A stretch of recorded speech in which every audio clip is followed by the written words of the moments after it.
ಇದು ನನ್ನ ಮಗಳು ವಾಯ್ಸು ನೋಡಿ. ಗಿಡಗಳಿಗೆಲ್ಲಕ್ಕೂ ಅವಳು ಕ್ಯೂಟಿ ಕ್ಯೂಟಿ ಅಂತ ಹೇಳ್ಕೊಂಡು ಕರ್ಕೊಂಡ್ ಬರ್ತಾ ಇದ್ದಾಳೆ. ನಾನು ಯಾರಿಗಮ್ಮ ಕ್ಯೂಟಿ ಕ್ಯೂಟಿ ಅಂತ ಹೇಳ್ತಿದ್ಯಾ ಅಂತ ಕೇಳಿದ್ರೆ, ಅಮ್ಮ ಇವೇ ಅಮ್ಮ ಹೂಗಳಿಗೆ ಕ್ಯೂಟಿ ಕ್ಯೂಟಿ ಅಂತ ಕರಿತಾ ಇದ್ದೀನಿ, ತುಂಬಾ ಚೆನ್ನಾಗಿದಾವಲ್ವಾ ನೋಡೋದಕ್ಕೆ, ಅದಕ್ಕೆ ಕ್ಯೂಟಿ ಕ್ಯೂಟಿ ಅಂತ ಹೆಸರಿಟ್ಟಿದ್ದೀನಿ ಅಂತ ಹೇಳ್ತಾ ಇದ್ದಾಳೆ.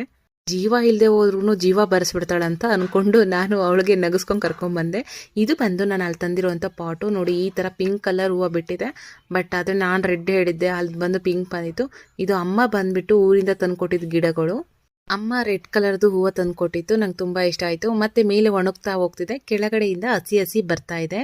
ಒಣಗಿರೋದೆಲ್ಲ ಉದುರೋವರೆಗೂ ನೀನು ಮುಟ್ಬೇಡ ಅಂತ ಹೇಳಿದ್ರು. ಸೊ ಹೇಗಿರುತ್ತೋ ಹಾಗೆ ಇಲ್ಲಿ ಕ್ಲೀನ್ ಎಲ್ಲ ಮಾಡಬೇಡ ಅಂತ ಅಂದ್ಬಿಟ್ಟು ಬೇರ್ ಬಿಟ್ಕೊಳ್ತಾ ಇರ್ತವೆ. ಸೊ ನೀವು ಮುಟ್ಟೋದ್ರಿಂದ ಮತ್ತೆ ಅವು ಬೆಳೆಯೋದಿಲ್ಲ ಅಂತ ನೋಡಿ. ನೆಕ್ಸ್ಟ್ ಡೇ ಮಗ್ಗಿದ್ದಾಗ ಒಂದು ವಿಡಿಯೋ ಮಾಡಿದ್ದೆ, ಅದು ಹರಳದ್ಮೇಲೆ ಮತ್ತೆ ವಿಡಿಯೋ ಮಾಡ್ಕೊಂಡೆ. ನೋಡಿ ಎಷ್ಟು ಚೆನ್ನಾಗಿ ಹರಳು ಬಂದಿದೆ. ಬಸವನ ಪಾದ ಮತ್ತೆ ಅದೊಂದು ಗಿಡ ತಗೊಂಬಂದಿದ್ದೆ.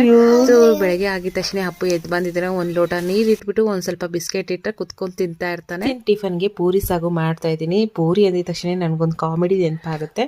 ನನಗೆ ಫಸ್ಟ್ ಟೈಮು ನಾನು ಪೂರಿ ಮಾಡಿದಾಗ ನನಗೆ ಪೂರಿಗೆ ಯಾವ ತರ ಮಾಡ್ಬೇಕು ಅನ್ನೋದು ನನಗೆ ಗೊತ್ತಿರ್ಲಿಲ್ಲ. ಸೊ ಆಯಿಲ್ ಅಲ್ಲಿ ನಾವು ಲಟ್ಟಿಸ್ಕೋಬೇಕು ಅಂತ ನನಗೆ ನಿಜವಾಗ್ಲೂ ಗೊತ್ತಿರ್ಲಿಲ್ಲ. ಸೊ ನಾನು ಹಿಟ್ಟು ಹಾಕೊಂಡು ಲಟ್ಟಿಸ್ಕೊಂತಾ ಇದ್ದೆ. ಚಪಾತಿ ಯಾವ ತರ ಲಟ್ಟಿಸ್ಕೊಂತಾರೋ ಆ ತರ ಹಿಟ್ಟು ಹಾಕೊಂಡು ಲಟ್ಟಿಸ್ಕೊಂತಾ ಇದ್ದೆ. ಲಟ್ಟಿಸ್ಕೊಂಡಾಗ ಆ ಹಿಟ್ಟೆಲ್ಲ ಈ ತರ ಎಣ್ಣೆ ಇದು ಮಾಡ್ಬೇಕಾದ್ರೆ ಎಲ್ಲ ಸ್ಪ್ರೆಡ್ ಆಗೋದಲ್ಲ, ಅದೇ ಎಣ್ಣೆನ ಮತ್ತೆ ಎತ್ತಿಟ್ಟಿರ್ತಿದ್ದೆ. ಆ ಎಣ್ಣೆಲಿ ಒಂದು ನೆಕ್ಸ್ಟ್ ಡೇ ನಾನು ಇಡ್ಲಿ ಮಾಡಬೇಕಾಗಿತ್ತು. ಅವತ್ತು ನಾನು ಪೂರಿಗೆ ಯೂಸ್ ಮಾಡಿದ್ದೆ ಎಣ್ಣೆನೆ ಸ್ಪ್ರೆಡ್ ಮಾಡಿದ್ದೆ. ಸೊ ಆಗ ಇಡ್ಲಿ ಬಂದ್ಬಿಟ್ಟು ಬ್ರೌನ್ ಕಲರ್ ಬಂದ್ಬಿಟ್ಟಿತ್ತು. ನನಗೆ ಭಯ ಆಯ್ತು, ಹಿಟ್ಟಲ್ಲಿ ಏನೋ ಮಿಸ್ಟೇಕ್ ಆಗಿದೆ ಅಂತ ಅಂದ್ಬಿಟ್ಟು. ಆಮೇಲೆ ಪಕ್ಕದಲ್ಲಿ ಒಬ್ರು ಆಂಟಿ ಇದ್ರು, ಹೋಗಿ ಆಂಟಿ ಇಡ್ಲಿ ಯಾಕೋ ಈ ಕಲರ್ ಬಂದ್ಬಿಟ್ಟಿದೆ, ಯಾಕೆ ಆಂಟಿ ಅಂತ ಅಂದ್ಬಿಟ್ಟು.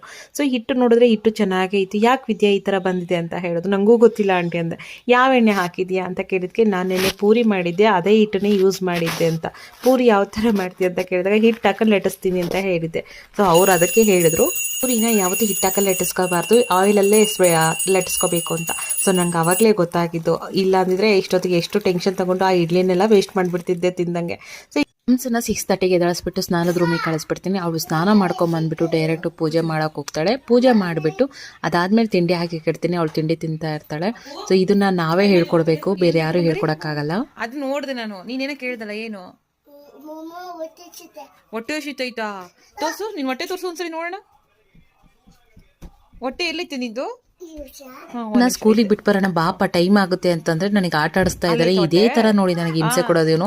ಬಾರ ಹೋಗೋಣ ಅಂದ್ರೆ ಸಖತ್ ಆಟ ಆಡಿಸ್ತಾನೆ. ಕೊನೆಗೂ ರೆಡಿ ಮಾಡಿಬಿಟ್ಟು ಕರ್ಕೊಂಡು ಹೊರಟ್ರೆ ನಾನು ಸೈಕಲಲ್ಲಿ ಬರ್ತೀನಿ, ನೀನ್ ಬೈಕಲ್ಲಿ ಹೋಗು ಅಂತ ನನಗೆ ಹೇಳ್ತಾನೆ.